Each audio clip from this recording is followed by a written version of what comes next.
સુરત શહેરમાં જાણે પોલીસ અને પોલીસ સ્ટેશનો નથી અને શહેર પોલીસ ક્યાંક ખોવાઈ ગઈ હોય એ રીતે સતત ક્રાઇમની ઘટનાઓ સુરતમાં વધી રહી છે અને અસામાજિક તત્વો જાણે બેફામ બનીને પોતાની લુખાગીરી બતાવી જાનથી મારવાની ધમકી આપી લૂંટી લેવાની જેવી અનેક ઘટનાઓ જાણે સામાન્ય બની રહી છે। ત્યારે આવી જ ઘટના સુરતના સિંગણપુર વિસ્તારમાં આવેલા ડભોલી 4 રસ્તા પાસે આવી, જેમાં અસામાજિક તત્વો દ્વારા એક યુવક ઉપર હુમલો કરવામાં આવ્યો હતો અને એ પણ એક વાર બે વાર નહીં પરંતુ ત્રીજી વાર હુમલો કરવામાં આવ્યો છે। છતાં પણ સિંગણપુર પોલીસ સમગ્ર ઘટનાને નજરઅંદાજ કરી રહી છે અને આ વિસ્તારમાં અસામાજિક તત્વો ઉપર પોલીસનો કોઈ ડર રહ્યો ન હોય એવું લાગી રહ્યું છે। મહત્વનું છે કે અગાઉ પણ આ યુવક ઉપર હુમલો કરવામાં આવ્યો હતો, ત્યારે યુવક દ્વારા ફરિયાદ કરવામાં આવી હતી, જે હાલ ફરિયાદ કોર્ટ સુધી પહોંચી છે અને કોર્ટમાં સમાધાન કરવા માટે યુવકને વારંવાર ધાકધમકી પણ આપવામાં આવી રહી હતી, પરંતુ સમાધાન ન કરવાથી સામાજિક તત્વો ઉશ્કેરાયા હતા અને યુવક પર હુમલો કર્યો હતો। ત્યારે ઉલ્લેખનીય છે કે આ યુવક પાસે તેના કારીગરોને આપવા માટે 50,000 સાથે રાખ્યા હતા।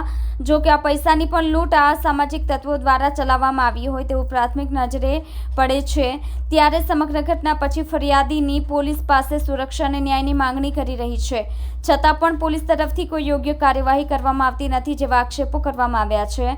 અને ફરિયાદીના માતાના કહેવા મુજબ યુવક જ્યારે દુકાનમાં કામ કરી રહ્યો હતો ત્યારે અચાનક 2 થી 3 ઇસમો તેની પાસે આવી જૂના કેસમાં સમાધાન કરવાની વાત કરી હતી, જ્યાં ફરિયાદી પક્ષે ના પડતા તેઓએ યુવક ઉપર હુમલો કર્યો હતો અને ઢોરમાર મારી તેના પાસેથી કારીગરને ઉપાડ આપવાના કુલ ₹50,000 પણ લૂંટી લઈ ફરાર થઈ ગયાના આક્ષેપો કરવામાં આવ્યા હતા।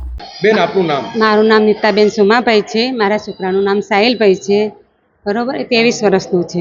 શું થયું છે સાહિલ સાથે આજે? આજે મારા છોકરાને બહુ માર્યું છે સર। કોણે માર્યું? ભાવેશને માર્યું છે અને જીગર બાટલીને। એ રબારી છે। જીગર કોણ છે? એ રબારી છે સર। એ વ્યાજનો ધંધો કરે છે। એ વ્યાજનો ધંધો છે લોકોને, બરોબર। આ પહેલા પણ ઘટના બનેલી છે 8 વર્ષ પહેલા। મારા છોકરા પર 3 વાર હુમલો થયેલો છે સર, બરોબર। એટલે તમે આનું ડિસિઝન કંઈક લો, બરોબર। વારંવાર મારા છોકરા ઉપર હુમલો કરે એ સારું ના કરે, ક્યારે મારા છોકરાનો જીવ પણ જઈ શકે છે। તમારા છોકરા પર હુમલાઓ થાય છે?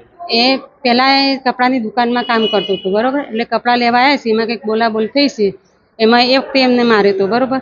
પછી અમે ત્યાં રહેતા હતા રાધા સ્વામીમાં, તો એ કે આનાથી ખાલી કરીને જતો રહે, એને તને મારી નાખ્યું છે, એ ધમકી આલતો હતો। કેટલા વાગે હુમલો કર્યો અને કઈ બાજુ હુમલો કરવામાં આવ્યો હતો અને શું એની સાથે એને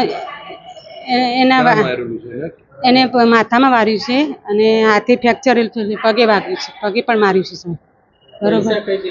અને મારા છોકરાને છે ને ખિસ્સામાં આજે 7મ 8મનો તહેવાર છે ને, તો કારીગરોને પેમેન્ટ આપવાનું હતું, તો 50,000 ગુમ થયેલા છે એના ખિસ્સામાંથી, બરોબર।